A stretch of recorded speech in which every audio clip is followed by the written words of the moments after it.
어떤 말씀이신지. 당시 대검 반부패 강력부장 신분으로 조국 전 장관 수사 담당자들하고 단톡방 만들어서 관련 내용을 수시로 공유했다.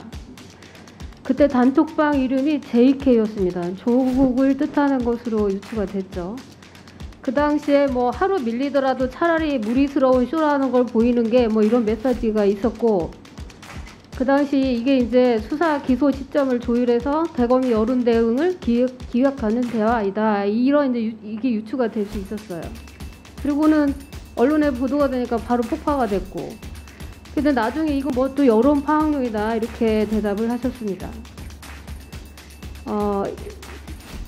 그 다음에 고발 사주 또 단톡방이 있었어요. 카톡 수사 개입 정황이 이제 고발 사주 사건에서도 나왔는데, 그 당시 한동훈 후보자가 포함된 기획 단톡방 의혹이 제기됐어요. 그 당시에 윤석열 당시 총장, 후보자, 권순정 당시 대검 대변인, 손중성 수사정보정책관 수십 통의 통화와 단톡방 대화가 오고 갔습니다. 45회, 뭐 30회. 그리고 그 다음 날에 2020년 4월 3일 김웅 당시 미래통합당 총선 후보가 손준성 보냄이라고 표기된 텔레그램 메시지로 범 여권 인사 등에 대해서 고발장을 조성은 씨에게 전달했습니다. 누군가 사주를 받은 고발장이 접수되기도 전에 당시 부산고검 차장검사에서 한동훈 후보자가 대검 수뇌부와 단톡방에서 수많은 대화를 나눈 것이죠. 이것도 상식적이지가 않습니다. 그 다음에 이 시기에 또 후보자는 부산고검 차장검사였는데도 불구하고 사건에 전혀 개입할 수 없는 이치인데 이 무렵에 3개월간 윤석열 당시 총장하고 2330회 카톡을 했고, 심지어 배우자인 김건희 씨와도 332회 카톡을 주고받았어요. 당시 그 카톡에 대해서 윤 총장 재직 중 윤 총장과 연락이 안 돼서 윤 총장 배우자 등에 통해서 윤 총장과 연락을 했던 것이다. 이렇게 변명을 했습니다. 이런 변명이 우리 대한민국 국민한테 통할 것이라고는 보다도 생각을 하지 않을 것입니다. 어떻게 그 높으신 검찰총장 배우자하고 300건이 넘는 카톡을 주고받을 수 있을지 아무도 이거를 다 너무나 의아하게 생각하고 있겠죠. 그리고 이 수사가 이제 정황에 따라서 공수처가 직권남용 혐의로 이제 각각 입건을 했었죠. 후보자하고 손중성 정책관을. 다음에 심지어 본인이 연루된 검언 유착 사건까지 이제 또 이렇게 개입을 합니다. 검언 유착 사건이 보도된 직후인 2020년 2월부터 총장, 후보자, 권순정 당시 대검 대변인, 손중성 수사정보정책관 수십 통의 통화와 단톡방 대화가 오고 갔습니다. 45회, 뭐 30회. 그리고 그 다음 날에 2020년 4월 3일 김웅 당시 미래통합당 총선 후보가 손준성 보냄이라고 표기된 텔레그램 메시지로 범 여권 인사 등에 대해서 고발장을 조성은 씨에게 전달했습니다. 누군가 사주를 받은 고발장이 접수되기도 전에 당시 부산고검 차장검사에서 한동훈 후보자가 대검 수뇌부와 단톡방에서 수많은 대화를 나눈 것이죠. 이것도 상식적이지가 않습니다. 그 다음에 이 시기에 또 후보자는 부산고검 차장검사였는데도 불구하고 사건에 전혀 개입할 수 없는 이치인데 이 무렵에 3개월간 윤석열 당시 총장하고 2330회 카톡을 했고, 심지어 배우자인 김건희 씨와도 332회 카톡을 주고받았어요. 당시 그 카톡에 대해서 윤 총장 재직 중 윤 총장과 연락이 안 돼서 윤 총장 배우자 등에 통해서 윤 총장과 연락을 했던 것이다. 이렇게 변명을 했습니다.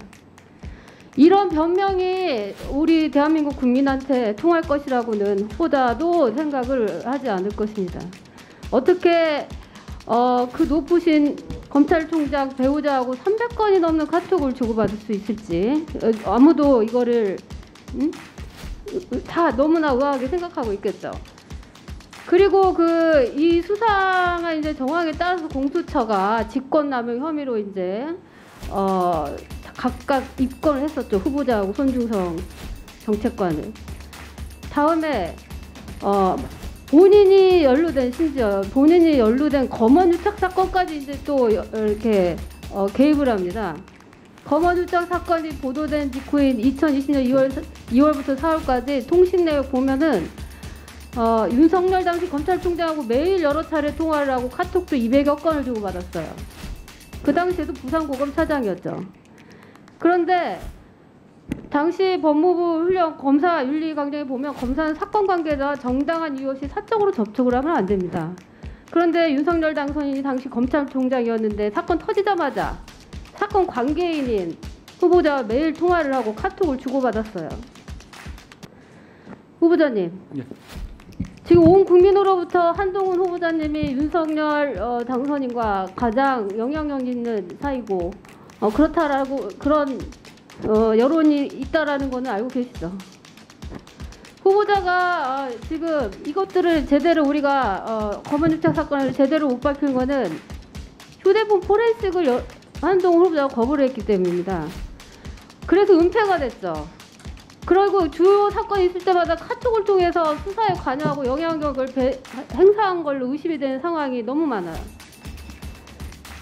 한상희 건국대 법학전문대학원 교수가 참여연대 공동대표인데 휴대폰 문제 포렌식 거부하는 것에 대해서 어떻게 말씀을 하시냐면, 한동훈 후보자가 지금까지 수사 과정에서는 자기부지금지 원칙에 의해서 보호를 받았다. 그러나 적어도 공직 후보자가 돼 공직을 맡으려고 하는 순간에는 모든 의혹들을 풀어야 할 책임이 후보자에게 있다.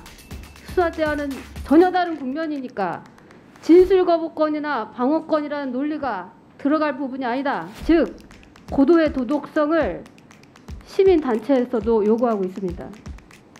자, 후보자님, 이렇게 검찰 간부였을 때 사적 경로 통해서 대통령 후보자 배우자하고도 연락을 사적으로 그렇게 나누셨는데 대통령 배우자가 되면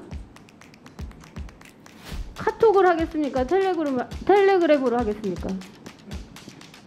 질문하신 건가요? 답변하세요. 자, 지금 말씀하신 아니 것은 지금 이 질문에서만 빨리 답변하세요. 왜 제가 하는데 웃고 계세요? 제가 특별히 영분이 될 분하고 연락할 일이 없습니다. 그때는 뭐라고 왜 그렇게 많이 했습니까? 332회 카톡을 왜 주고받았어요? 300회라는 것이요. 하나하나 한 그래, 줄 쓰는 좋아요. 것이거든요. 무슨 말 그거 몇 했습니까? 달 많지 않고요. 그러니까 무슨 말 하셨어요? 자, 당시에 제가 부산고검 차장이었지만 조국 사건, 이재용 사건, 그걸 왜 검찰총장 배우자하고 합니까? 아닙니다.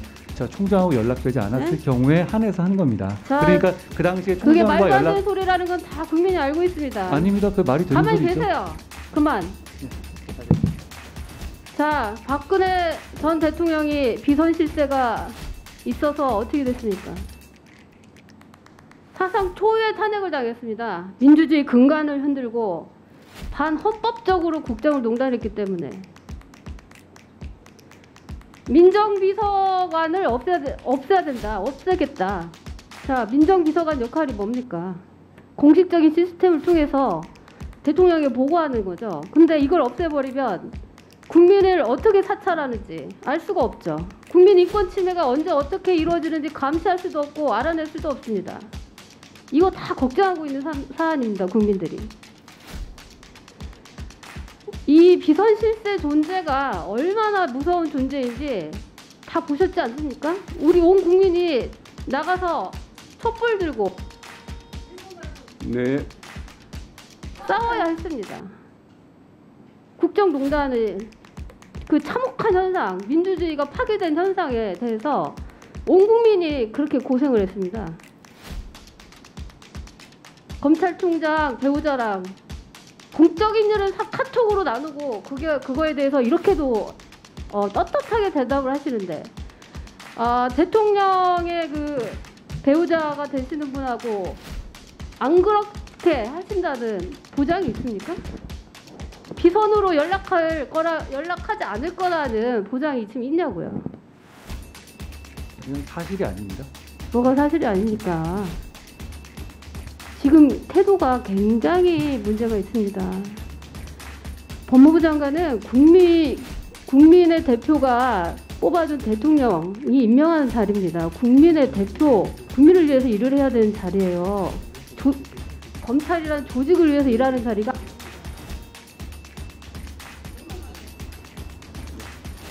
답변을 다시 드릴까요? 하더라고요. 예, 잘 새기겠습니다. 뭐라고요? 잘 새기겠습니다. 비꼬는 겁니까? 왜 웃어요? 제가 잘 새겨듣겠다고 말씀드렸습니다. 왜 웃냐고요?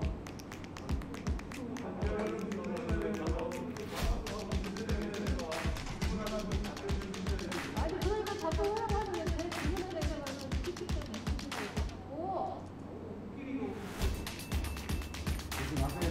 제 질문이 웃깁니까? 왜요? 왜요? 아니 너무 국회의원이 자, 후보한테 명칭만을 하는 게 웃깁니까?